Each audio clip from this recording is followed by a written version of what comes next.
வணக்கம். இது உங்கள் தமிழ் சேனல். எல்லாருக்குமே ஒரு தெரிஞ்ச விஷயம் தான் இதுல பேச போறோம். பெட்ரோல் பல்க்ல மொபைல் பயன்படுத்தக்கூடாது அப்படிங்கிறது எல்லாருக்குமே தெரியும். பயன்படுத்தினா அது தீப்பிடிச்சிரும் அப்படிங்கிறது.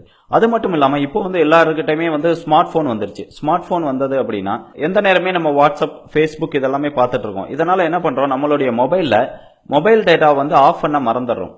இந்த மொபைல் டேட்டா ஆன்லயே இருக்கிறதுனால அந்த மொபைல்ல இருந்து வெளியே வரக்கூடிய எலக்ட்ரோ மேக்னெட்டிக் ரேடியேஷன்னால நம்ம பெட்ரோல் போடும்போது அந்த பெட்ரோல் ஆவியாகி வரும்போது இந்த 2 நாளே என்னாகும், அந்த பெட்ரோல் தீப்பிடிக்கிறதுக்கு ரொம்ப வாய்ப்பு அதிகமா இருக்குது. அந்த மாதிரி நடந்த ஒரு நிகழ்வை தான் இந்த வீடியோல நாங்க காட்டுறோம். இந்த வீடியோ பாத்தீங்கன்னா கடந்த வாரம் 23ஆம் தேதி நடந்த நிகழ்வு தான்.